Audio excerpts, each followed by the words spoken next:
L'école d'abord. Pour tous les enfants différents. Pour notre futur. C'est l'école d'abord. Ouais, nous on veut l'école d'abord. L'école d'abord. Yeah! Bienvenue dans ce nouvel épisode du podcast L'école d'abord. Bonjour Élise. Bonjour Élise.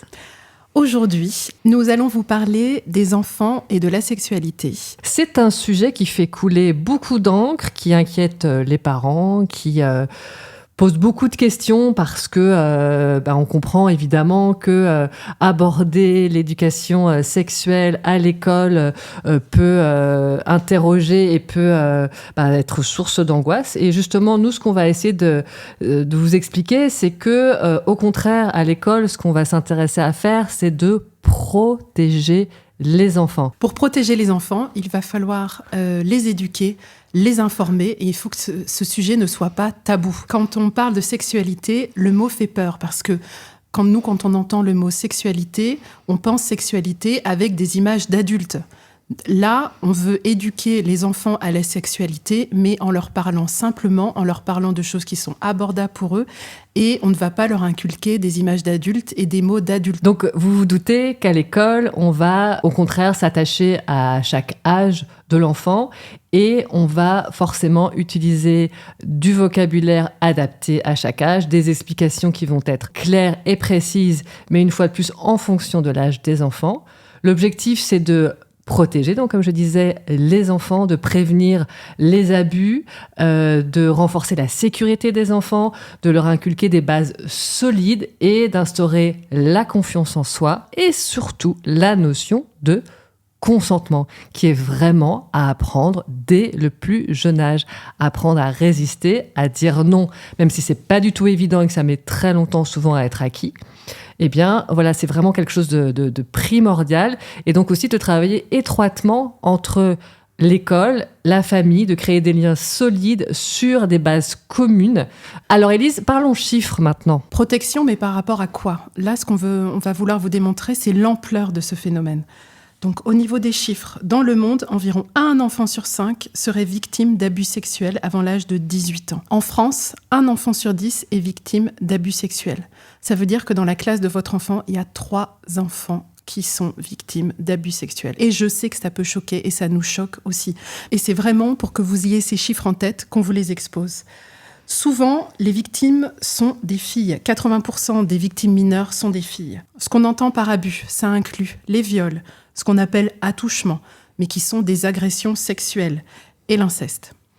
Alors, ce qu'il faut savoir aussi, c'est que majoritairement, les agressions sont commises par des proches de la victime. Alors, famille, amis de la famille, connaissances, etc. Professionnels aussi, de l'enfance et de la petite enfance, comme des éducateurs sportifs. Voilà, on en a entendu parler dans les médias régulièrement ces derniers temps. Alors, j'aimerais revenir sur le profil de l'agresseur, parce que bien souvent, on pense à une personne délinquante, à souvent quelqu'un d'origine étrangère, qui serait à la marge de la société, qui serait un criminel. Alors je dis parce que il faut savoir que 96% des crimes sexuels commis sur mineurs sont commis donc par des hommes.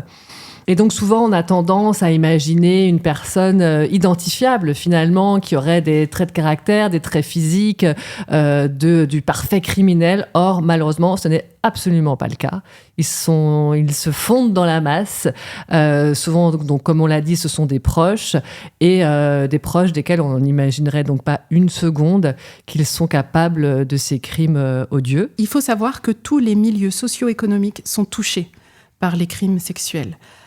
Mais il y a des facteurs de vulnérabilité, notamment les enfants qui vivent dans des familles où il y a des problèmes de toxicomanie, de violence domestique, d'alcoolisme. Ces familles-là sont plus à risque. Nous vous avons parlé des crimes sexuels dans les familles. Il ne faut pas oublier que ça arrive aussi dans les institutions éducatives, dans les clubs sportifs, dans les institutions religieuses, les foyers d'accueil. Les enfants qui sont porteurs de handicap sont plus sujets à être victimes de crimes sexuels. Et enfin, les enfants LGBTQIA+, sont plus souvent à risque aussi d'abus sexuels en raison de la stigmatisation et de la discrimination qu'ils subissent. Tous ces chiffres sont un peu plombants, on vous l'accorde, mais on a vraiment voulu commencer par ça pour vous expliquer que notre objectif, c'était la protection. Et pourquoi il nous paraît primordial de commencer cette éducation à la sexualité dès la petite enfance, et notamment à l'école maternelle. Alors, ce que je disais tout à l'heure, ce qu'on entend par éducation à la sexualité en maternelle, n'y mettez pas des images d'adultes, mettez-y des images d'enfants. À l'école maternelle, quand on parle d'éducation à la sexualité, on parle d'apprendre à découvrir son corps. Non, nous n'apprenons pas à se masturber à un enfant en maternelle, mais c'est-à-dire le nom, rien que le nom des parties de son corps. Donc ça va être les parties du corps comme le bras, la jambe, la main, etc. Et aussi les parties, ce qu'on va appeler intimes. Et d'ailleurs, j'ai tout de suite une question, Élise. Souvent, à la maison, on va utiliser des mots comme, foufoune, zézette, zizi, etc. Est-ce qu'on utilise ces mots-là à l'école ou au contraire, non, on utilise un vocabulaire très scientifique? Je leur dis toujours, à la maison, vous avez des noms différents. Certains, effectivement, tous les noms que tu as employés, zizi, kékette, etc. Non, j'ai pas dit kékette. Ah, t'as pas dit kékette. À l'école, et on peut leur dire, comme on leur dit que le bidon, ça s'appelle le ventre, et ben on peut leur dire, le zizi, la kékette, voilà, ça c'est la vulve, ça c'est le pénis. Et puis basta. Oui, c'est ça, c'est que finalement il faut employer un vocabulaire précis. Il faut employer un vocabulaire précis. Il faut que les enfants sachent de quoi on parle exactement. Et que tous les mots employés à la maison sont valables, on les comprend, mais qu'à l'école, il y a un terme, 2 termes, c'est la vulve et le pénis. Et je vois quand j'en parle aux enfants, ils sont intéressés parce qu'ils disent « Ah, donc c'est comme ça que ça s'appelle en vrai !» Voilà, et je pense vraiment important d'en parler. Je sais que certains enseignants ne sont pas forcément à l'aise avec ce type de vocable, mais c'est important d'utiliser les vrais mots scientifiques. Bien que le Conseil supérieur des programmes parle clairement d'éducation à la sexualité, Élise, dans les programmes officiels de l'éducation nationale, on parle d'autre chose, je crois. Alors, en cycle 1 et en cycle 2, on parle d'éducation à la vie affective et relationnelle. Le mot sexualité n'arrive que pour le collège et le lycée. Et donc justement, par rapport à ce mot sexualité qui est donc absent des programmes scolaires à l'école maternelle et élémentaire, qu'est-ce que tu en penses, Élise?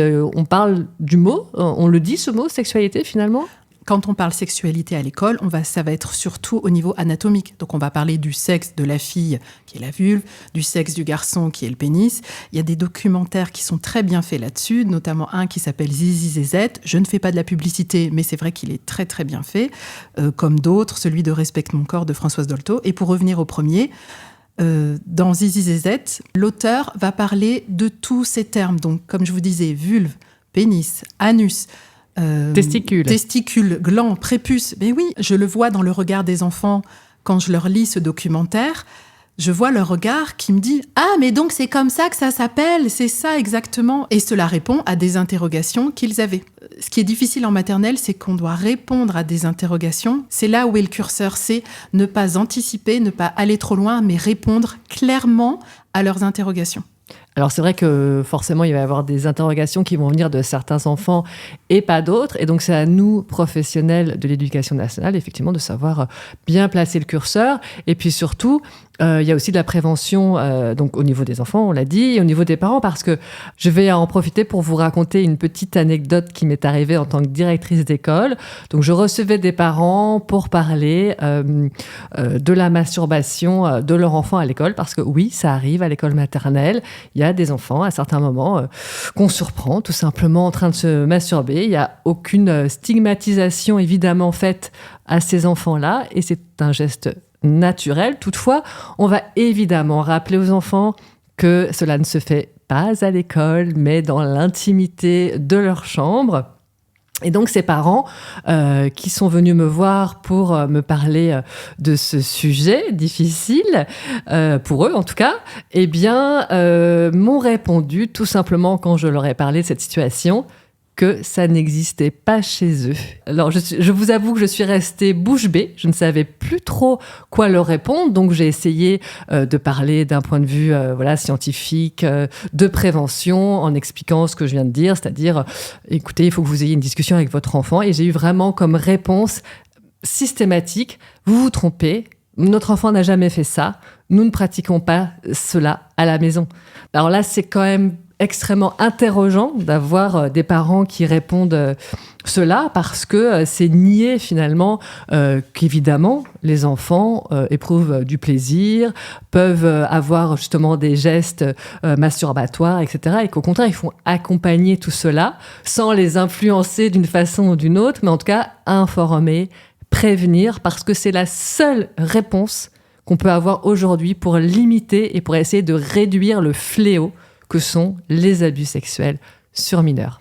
Et d'ailleurs, Élise, est-ce que tu peux nous illustrer quel type d'activité on pourrait faire vraiment concernant l'éducation à la sexualité en maternelle auprès des enfants pour donc faire de la prévention et de l'apprentissage? En maternelle, je fais beaucoup le bain des poupées. Donc, c'est-à-dire, on prend des poupées sexuées. Donc, ça veut dire quoi, une poupée sexuée? Donc, ça va être des poupées soit filles, soit garçons. N'oubliez pas, enseignants, qu'il n'y a pas un seul type de poupée. Vous pouvez avoir des poupées qui représentent la diversité, l'inclusion. Vous en trouvez de plus en plus maintenant sur Internet, assez facilement. Donc, ce bain des poupées, ensemble, donc vous prenez la poupée, vous la déshabillez. Ça vous permet de nommer toujours pareil les différentes parties du corps. Et lors de ce bain, souvent, donc c'est moi qui parle, qui verbalise beaucoup, notamment avec les plus jeunes, et je leur dis, alors là, on va toucher la vulve ou le pénis. Là, je le fais parce que c'est un bébé, mais une fois qu'il sera plus grand, comme vous, quand vous serez, peut-être que vous commencez déjà à vous laver tout seul. Finalement, c'est un apprentissage de la pudeur. Oui, tout à fait. C'est un apprentissage en disant, pour l'instant, peut-être qu'à la maison, vous avez encore besoin d'aide pour vous laver, pour vous essuyer quand vous êtes aux toilettes. Mais petit à petit, sachez que vous allez être autonome là-dessus. Et puis, ça permet aux enfants de se rendre compte qu'il y a des parties intimes. Ce ne sont des parties qu'on ne montre pas à tout le monde et qu'on peut se toucher soi-même, comme tu disais tout à l'heure, mais que les autres ne vont pas toucher. Et je leur parle aussi du docteur, du pédiatre. Quand on va chez le docteur, de plus en plus, les pédiatres demandent avant de toucher les enfants que je veux leur expliquer que ce n'est pas anodin, c'est une partie particulière du corps. Donc finalement, ça fait un peu appel au consentement. Et justement, comment on aborde le consentement à l'école maternelle ? On peut aborder le consentement par des choses toutes simples. La façon de dire bonjour. En maternelle, les enfants aiment beaucoup se faire des câlins, ils sont très très tactiles. Et petit à petit, on va leur expliquer que tout le monde n'aime pas les câlins et que même si un jour on aime les câlins, le lendemain on n'aime pas forcément. Et on va leur expliquer que la bulle affective que l'on a à la maison, c'est-à-dire qu'on va supporter que nos frères, nos sœurs, nos parents soient plus proches de nous. Cette bulle affective à l'école, elle va être plus grande et que la proximité qu'on a avec nos camarades est plus large. Alors juste, moi je voudrais revenir sur ce qui se passe aussi à la maison. Il faut savoir que il y a aujourd'hui des études qui montrent qu'un enfant qui a appris à consentir et aussi à reconnaître le non-consentement d'autrui va être un enfant beaucoup plus informé pour reconnaître des situations anormales. Et je pense notamment aux bisous sur la bouche. Alors non, on ne fait pas un bisou sur la bouche à son enfant. Je suis désolée, j'imagine qu'il y a plein de parents qui nous écoutent là et qui sont pas d'accord. Et pourtant, on sait aujourd'hui que le fait de faire des bisous sur la bouche invite l'enfant à comprendre que c'est un acte tout à fait normal, naturel.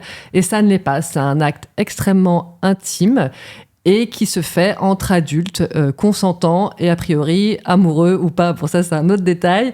Mais moi, en tout cas, je déconseille fortement les bisous sur la bouche. Et il y a même des études sur ce sujet.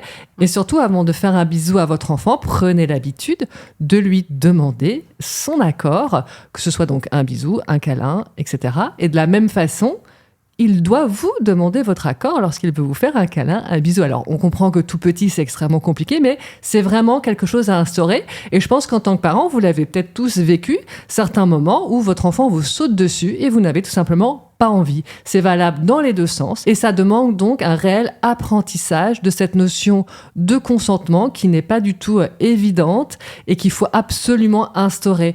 Je pense notamment au Canada, qui a instauré la notion de consentement dans la loi. C'est pas du tout le cas en France. Et pour moi, c'est vraiment le nerf de la guerre. C'est vraiment apprendre le consentement. Et ça s'apprend tout petit. Les fameuses méthodes scandinaves, dont on a pas mal parlé, ont au moins cet avantage d'avoir pointer du doigt l'importance d'apprendre aux enfants à dire stop, à dire non. Et ça ne doit pas du tout choquer des parents, voire des enseignants, si un enfant ne veut pas faire un câlin à son parent, par exemple, lorsque celui-ci le laisse en classe, ou un enfant qu'on oblige absolument à faire un bisou. Fais un bisou à papy. Non, il ne fait pas un bisou à papy s'il n'a pas envie de faire un bisou à papy. Donc non, on n'oblige pas un enfant à avoir un contact physique avec autrui, aussi proche soit-il de l'enfant. Il faut vraiment avoir ça en tête et c'est vraiment le b.a.-ba de la prévention contre les abus sexuels. On vous a parlé limites personnelles, on vous a parlé du consentement. Attention, il ne faut pas non plus culpabiliser l'enfant s'il n'arrive pas à dire non. C'est ce qu'on disait, c'est un véritable apprentissage. Donc, souvent, je leur dis, tu as le droit de dire non, tu peux dire non. Si c'est trop difficile pour toi, tu viens nous voir. Et là, on va leur inculquer la notion d'adulte de confiance. Le fait d'avoir recours à un adulte en qui ils ont confiance, à qui ils peuvent confier un secret. Je leur parle aussi en maternelle de ce que sont les secrets bonbons ou secrets poisons. Un secret bonbon, c'est un secret qui fait du bien. C'est une petite surprise qu'on a préparée pour un de nos parents. C'est un petit dessin qu'on va leur offrir et qu'on garde en secret toute la journée. Un secret poison, c'est un secret qui va nous rendre malheureux, qui va nous mettre mal à l'aise. Il y a un livre qui est très bien fait là-dessus, qui s'appelle « Les petits et les trop gros secrets ». Alors, s'agissant de l'entourage de l'enfant, comme on le disait, il faut vraiment un travail main dans la main entre les familles et l'école. Quand on parle d'école, il s'agit bien sûr de toute la communauté éducative, que ce soit les ASEM, les animatrices, les gardiens d'école, gardiennes, etc. Et il faut vraiment une ligne de conduite commune, d'où l'importance d'organiser des réunions. Donc, si vous êtes enseignant, enseignante, directrice d'école, il ne faut vraiment pas hésiter à organiser ce type de réunion, même si ça peut, de prime abord, effectivement éveiller la curiosité, l'inquiétude des différents personnels. Mais justement, une fois de plus, c'est aussi de l'information, de l'éducation même de certains adultes que de parler de ces sujets et de la prévention et de la détection, on va en parler après, des abus sexuels des enfants en souffrance. Nous avons beaucoup parlé de la maternelle. Maintenant, en élémentaire. Élémentaire, on entend CP, CE1, CE2, CM1, CM2. Voilà. En élémentaire, on parle encore d'éducation à la vie affective et relationnelle au niveau des programmes scolaires. Dans les programmes sont exprimées et expliquées les notions d'intimité, de consentement, d'égalité de genre et de déconstruction des préjugés et des stéréotypes. Comme tu disais tout à l'heure, Élise, je pense qu'il faudrait s'inspirer du Canada pour la notion de consentement, parce qu'il parle des 3 oui du consentement. Le oui doit être authentique, ça veut dire que la personne a dit oui avec sa bouche, et même si elle a dit oui avec sa bouche, il faut que son corps, que son langage corporel, que les expressions de son visage soient en accord avec ce qu'elle dit. Il faut que le oui soit informé. On dit oui en toute connaissance de cause, on a toutes les informations à notre disposition. Et un oui libre. On ne dit pas oui parce qu'on est forcé, parce qu'on a peur de la personne, parce qu'on est sous la menace ou parce qu'il y a une histoire de supériorité hiérarchique. Et la règle des 3 oui, j'aimerais vraiment qu'elle soit enseignée à l'école élémentaire. Française. Donc si je comprends bien, il faut que ces 3 oui soient réunis pour avoir un vrai consentement. C'est ça ? Exactement. Alors, cette notion de consentement sur laquelle on insiste beaucoup et on espère vraiment que pour ceux qui n'étaient pas convaincus, peut-être jusque-là, vous commencez à l'être et surtout à comprendre l'enjeu de cette notion qui représente vraiment la notion principale à aborder dans le cadre de l'éducation à la sexualité auprès des enfants et des jeunes. Parce que je pensais notamment au fait qu'il y a aussi des violences sexuelles commises entre enfants. Ça arrive, et ça arrive d'ailleurs dès le plus jeune âge. Il peut y avoir en effet des comportements entre enfants qui sont problématiques. Cela peut être d'ailleurs révélateur d'enfants maltraités et abusés sexuellement.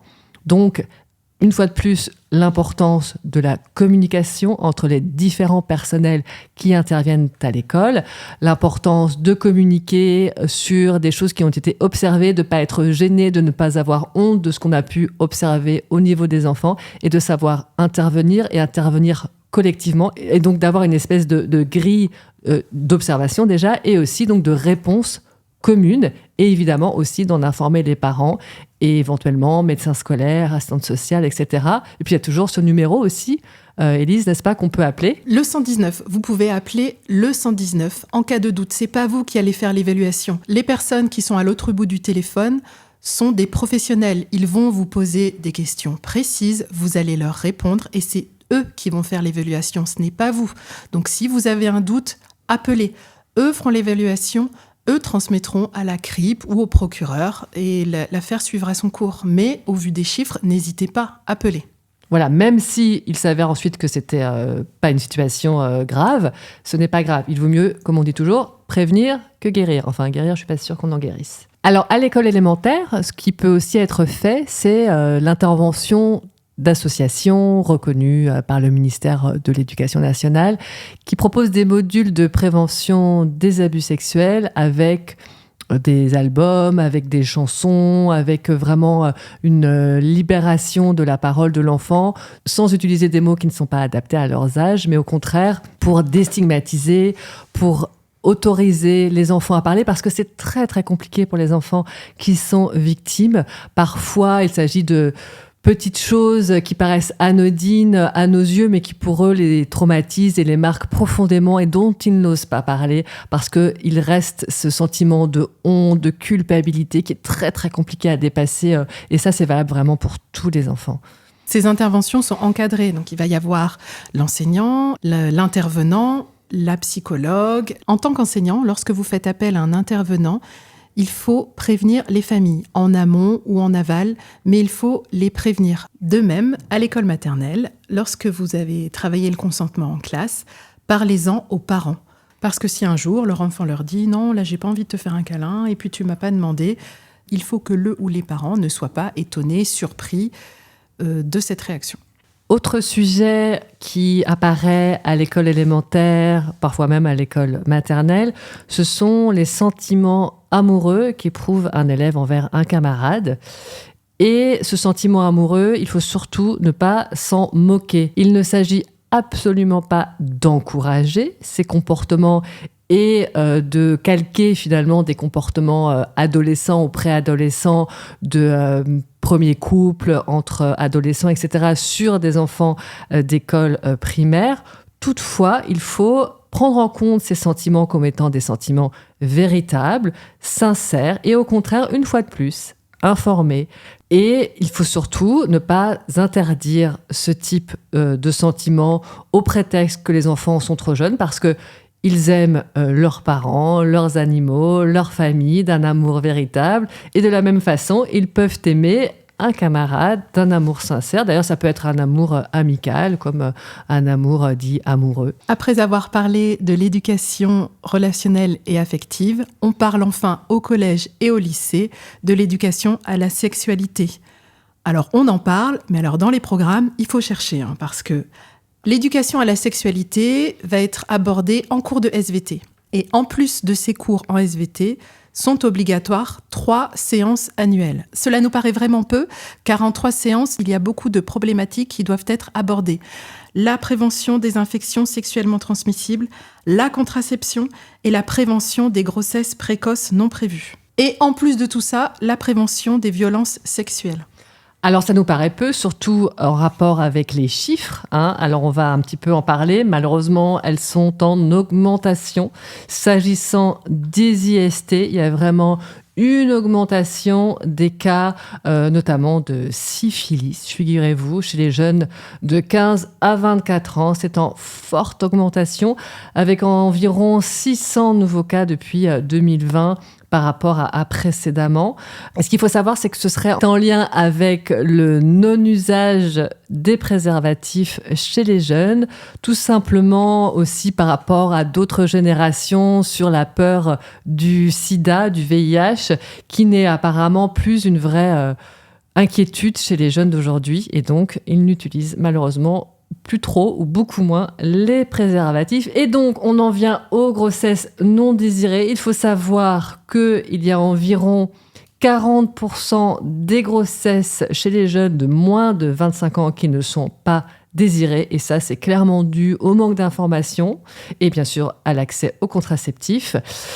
Enfin, concernant les interruptions volontaires de grossesse, en 2019, ça date un petit peu, mais bon, c'était quand même pas très lointain et c'est toujours le cas aujourd'hui, sur environ 225 000 IVG réalisés en France, 15% concernaient des jeunes de moins de 20 ans. Donc c'est quand même énorme.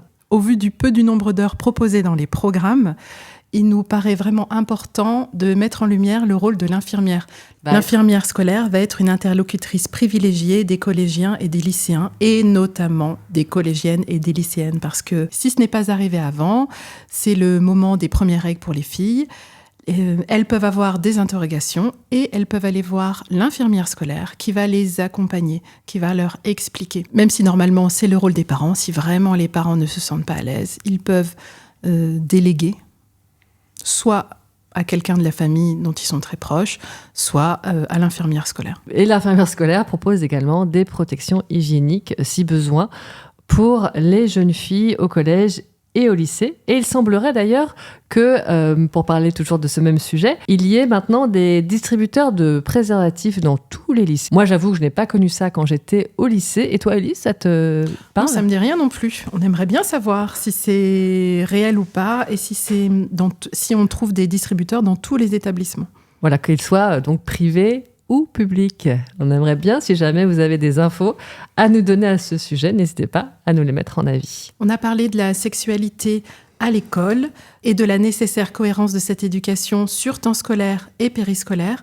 On voudrait parler maintenant de la sexualité à la maison. Alors, effectivement, à la maison, le rôle des parents dans l'éducation sexuelle de leur enfant. Alors, c'est vraiment quelque chose qui est quand même assez compliqué parce que, évidemment, il y a des écueils. Autant il est très important d'établir une communication ouverte, honnête, avec toutes les informations demandées par les enfants, par les jeunes. Toutefois, il faut éviter d'aller parfois trop loin, d'être trop intrusif, de rendre mal à l'aise son enfant qui parfois n'est pas prêt ou qui tout simplement n'a pas envie de se confier sur ces sujets-là à son parent et qui préfère donc peut-être un autre interlocuteur. Il faut vraiment être attentif, être empathique vis-à-vis de votre enfant qui peut soit avoir besoin de parler ou justement à l'inverse, vous observez qui elle est mal à l'aise. Donc voilà, vous qui connaissez très très bien votre enfant, faites attention à ne pas être intrusif. Informer sans être intrusif, la question se pose quand on parle de pornographie. C'est un sujet qu'il faut traiter en tant que parent. Évidemment, on sait bien que vous n'allez pas mettre votre enfant devant un film pornographique. Mais sachez que l'âge moyen de la première exposition à un contenu pornographique est de 11 ans. 11 ans, ça veut dire que l'enfant n'est même pas encore au collège. Ça veut dire qu'en CM2, CM1, il a accès à un contenu pornographique. Et avant l'entrée au lycée, 60% des garçons ou 50% des filles ont déjà été exposés à de la pornographie en ligne. C'est pour ça que c'est un sujet que vous ne pouvez pas éviter avec votre enfant. C'est un sujet que vous allez devoir traiter sans pour autant être intrusif, comme on vous disait précédemment. Sans être intrusif, ça veut dire que vous n'allez pas aller fouiller le contenu de son téléphone. Mais vous allez évoquer avec lui plusieurs sujets, notamment le consentement, les violences sexistes et le respect. Et toujours laisser cette porte ouverte en disant « ce sont des sujets qui nous préoccupent et n'hésite pas à venir m'en parler si jamais tu es confronté sur Internet à un tel contenu. Je ne vais pas t'interdire Internet parce que c'est vraiment un outil très utile, mais sache que tu peux être confronté et viens nous voir. Si tu es choqué, viens nous voir ou va en parler à un adulte de confiance. » Alors c'est vrai que la pornographie, c'est effectivement très problématique d'un point de vue du sexisme. J'en ai fait l'expérience moi-même avec mon fils aîné qui est venu me demander si tel ou tel comportement sexuel était acceptable, sans en gros demander l'avis de sa ou son partenaire. Et il a fallu effectivement expliquer en quoi ça ne l'était pas du tout et surtout, votre rôle en tant que parent, c'est vraiment d'expliquer que les images vues sur des sites pornographiques ne représentent absolument pas la norme sexuelle, ne représentent absolument pas ce qu'il faudrait faire pour satisfaire ça ou son partenaire. Au contraire, que ce sont des images en général de domination, voire de prédation, où le consentement est totalement absent. Et à l'inverse, La pornographie véhicule même des notions de type un non est un oui. Donc c'est extrêmement problématique et donc comme on vous le disait, dès 11 ans, les enfants y ont accès. Donc c'est là où c'est beaucoup trop tôt. Donc c'est pas l'éducation sexuelle à l'école qui intervient trop tôt, c'est bien ces images qui sont dans le monde, sur tous les réseaux, sur le moindre téléphone qui sont problématiques et non pas la prévention qu'on va faire à l'école sur tous ces sujets qui est donc indispensable pour que les enfants soient prévenus et qu'ils soient pas en état de choc parce qu'il y a des enfants qui sont vraiment en état de choc après avoir vu des images pornographiques sans aucune prévention et c'est extrêmement préjudiciable pour leur développement psychologique. Et justement, on va aussi parler des réseaux sociaux et donc du sexisme aussi sur les réseaux sociaux, sur le fait que on incite notamment les jeunes filles à faire des contenus où elles vont se transformer en Lolita, à montrer des parties de leur corps pour recueillir des likes, pour recueillir un certain nombre de visionnages de leurs vidéos. Donc ça aussi, c'est extrêmement problématique. Et enfin aussi, les diffusions d'images d'enfants sur les réseaux.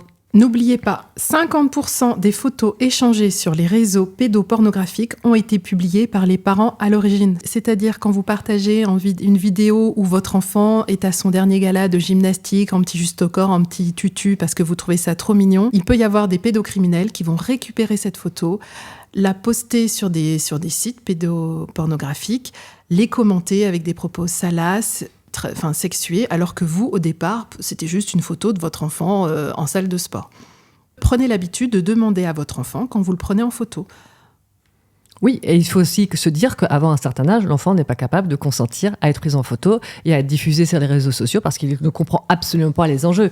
Donc c'est vrai qu'on se rend beaucoup compte aujourd'hui quand même que les enfants préadolescents, en général, refusent d'être sur des réseaux sociaux. Alors c'est vrai que ça peut dépendre aussi de l'information qu'ils ont eue, de la prévention dont ils ont bénéficié, mais très généralement, on constate aujourd'hui que passé l'âge de l'école élémentaire, concrètement à partir du collège, les enfants, les préados refusent très souvent d'être publiés sur les réseaux sociaux de leurs parents parce qu'ils en ont honte, parce que ça peut aussi générer du harcèlement scolaire, d'être sur des réseaux sociaux. Il y a eu des cas d'enfants très exposés sur des réseaux sociaux de leurs parents tout au long de leur enfance et pour qui ça a été particulièrement problématique, arrivé à l'âge adolescent, d'avoir tout leur passé en images, en vidéo, sur Internet. Et donc, vraiment, réfléchissez-y avant de publier des vidéos et des photos de vos enfants en ligne, parce que vous ne savez pas quel préjudice va subir votre enfant par la suite à cause de ce que vous aurez publié. Alors à présent, on voudrait vous parler de la détection des abus sexuels. C'est vrai que c'est important d'observer les enfants. Alors ça, c'est valable évidemment que ce soit à l'école ou à la maison. Alors Élise, est-ce que tu peux nous dire quels sont les signes ? Les signes observés peuvent être des signes physiques, donc c'est des douleurs dans les parties génitales, des cauchemars, des troubles du sommeil, des cauchemars récurrents. Ça peut être aussi des signes comportementaux. Nous entendons par là des comportements sexuels inappropriés. Ça, on peut vraiment s'en rendre compte à l'école. Quand des enfants se masturbent excessivement, quand des enfants reproduisent des scènes qu'ils ont vues et vous trouvez que ce sont vraiment pas des scènes appropriées à leur âge. Tout ça, ça peut être des signaux d'alerte. Par signes comportementaux, on entend également des changements de comportement. Un enfant qui va de nouveau faire pipi au lit. Ça peut être une agressivité accrue. Des peurs inhabituelles qu'ils n'avaient pas avant. Tout ça, ça peut vous mettre la puce à l'oreille. Il y a également les signes émotionnels, des enfants qui ont des changements d'humeur, des enfants qui n'avaient pas de problèmes scolaires, qui en ont. Tout à l'heure, on vous parlait de comportements sexuels inappropriés. N'oubliez pas qu'il y a aussi les mots, le vocabulaire employé par les enfants. Cela doit vous alerter si l'enfant utilise des mots sexuels d'adultes. N'oublions pas les signes relationnels quand les enfants s'isolent du reste du groupe, sont de plus en plus seuls, ne jouent plus avec les autres, ne jouent plus aux jeux auxquels ils jouaient avant. Tout ça doit vous alerter. Les signes somatiques, donc les douleurs inexpliquées, on ne sait pas pourquoi. Votre enfant a souvent mal au ventre, a souvent mal à la tête, a des troubles alimentaires. Alors attention, ce n'est pas parce que votre enfant présente certains signes ou plusieurs signes que l'on vient d'évoquer qu'il est forcément victime d'abus sexuels. Ce que l'on veut vous dire, c'est soyez attentifs, observez votre enfant et ne soyez pas dans le déni. Si certains signes sont présents chez votre enfant, ça peut être aussi pour des raisons d'intimidation, par exemple à l'école, ou de situations problématiques relationnelles, ça peut être plein de choses différentes.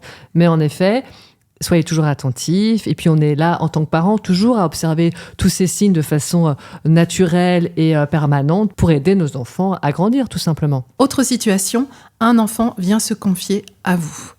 Il faut vous préparer à cela parce que ça peut arriver. En tant qu'adulte, que vous soyez professionnel de l'éducation ou même en tant qu'adulte lambda, ça peut vous arriver d'être confronté à un enfant qui va se confier à vous. Donc l'important vraiment, c'est d'écouter attentivement, sans poser de questions. C'est prendre au sérieux les paroles de l'enfant, même si c'est pas très clair, même si c'est incomplet. Surtout, vous écoutez, vous ne dites pas « Non, ne me parle pas de ça, on va aller chercher quelqu'un d'autre ». Non, vous écoutez, vous ne posez pas de questions parce que ce n'est pas votre rôle. Vous penserez surtout juste après à noter précisément tout ce que l'enfant vient de vous dire. Et effectivement, ensuite, vous allez soit contacter le 119, soit directement en référer à votre hiérarchie. Ce sera peut-être l'assistante sociale, s'il y en a une, qui fera un signalement au procureur ou une information préoccupante à la CRIP, ou vous directement s'il n'y a pas d'assistante sociale. Mais toujours est-il qu'il faut vraiment prendre en compte les paroles de l'enfant et y être préparé, parce que je crois, Élise, que ça t'est arrivé, ça justement.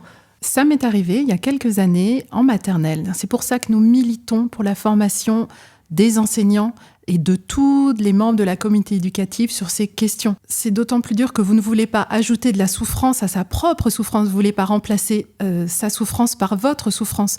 Donc c'est vraiment comment est-ce qu'on accueille la parole d'un enfant qui vous dit ça. Mais alors comment ça s'est passé concrètement ? C'était un jour en classe, elle s'est confiée ? Alors imaginez, ça peut arriver n'importe quand, c'était pendant une séance de vocabulaire.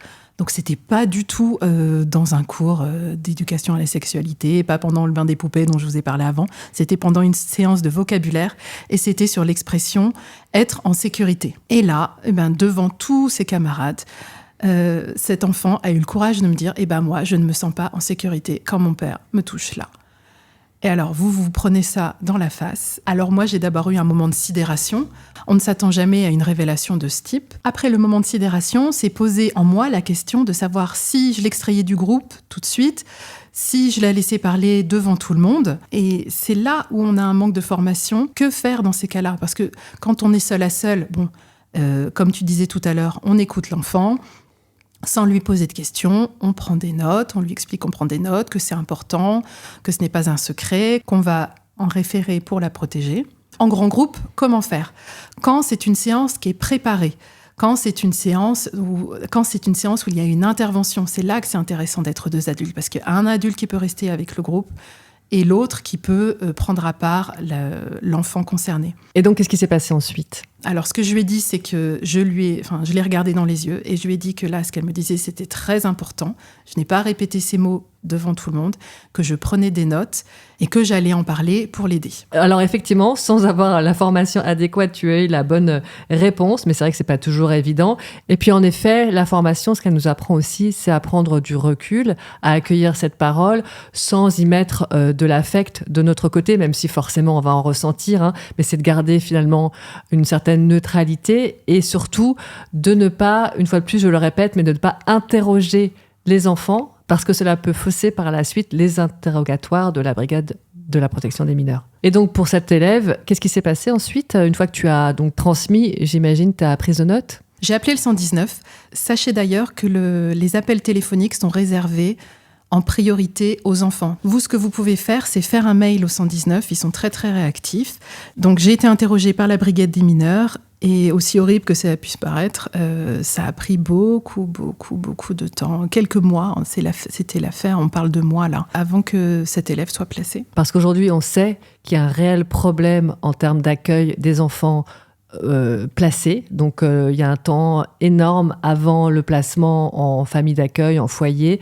Ça peut prendre aujourd'hui plusieurs mois. Donc, les enfants sont laissés au sein de leur famille. Cette petite fille a été extrêmement courageuse parce que très souvent, il y a un conflit de loyauté. Tu peux expliquer, Élise, ce que c'est un petit peu le conflit de loyauté ? Le conflit de loyauté, c'est ne pas vouloir incriminer ses parents parce que malgré tout le mal que le parent vous fait subir, cela reste vos parents et c'est très, très difficile de s'extraire de ça.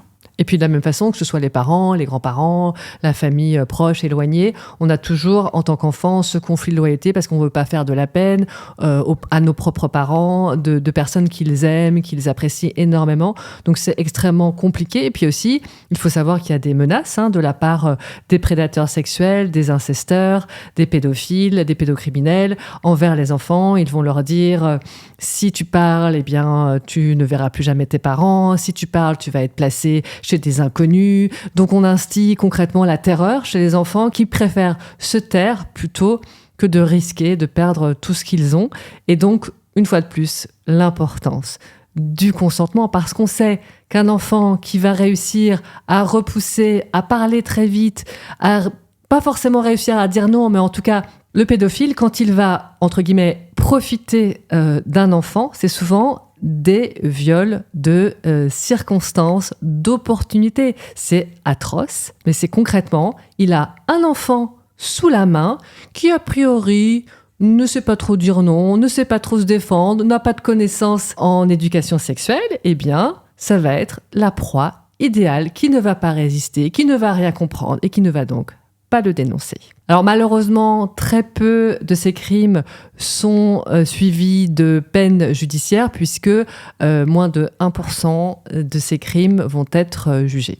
Alors, ce sujet était difficile, mais on voulait vraiment vous en parler parce que malgré toutes les critiques, on trouvait ça très important de vous faire comprendre qu'il n'est jamais trop tôt pour en parler à un enfant, pour le protéger. C'est vraiment le message qu'on voulait vous faire passer aujourd'hui.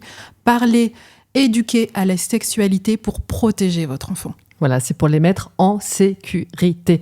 Malheureusement, nous ne vivons pas dans un monde de bisounours, donc c'est un enjeu crucial sociétal pour que enfin ça change, pour qu'il y ait moins d'enfants victimes. Et il faut les éduquer à la sexualité en utilisant les mots adéquats. Si cet épisode vous a intéressé, n'hésitez surtout pas à le partager, à nous laisser un avis sous notre podcast. Et puis, on vous dit à très bientôt. À bientôt. Au fait, j'oubliais, nous sommes aussi présentes sur Instagram avec notre compte Les Élises en un seul mot et avec un Z. On y publie des mots d'enfants qui devraient bien vous faire rire et aussi des activités de classe dehors sur l'empathie, sur la posture de l'adulte en suivant la classe d'Élise tout au long de cette année scolaire. Abonnez-vous!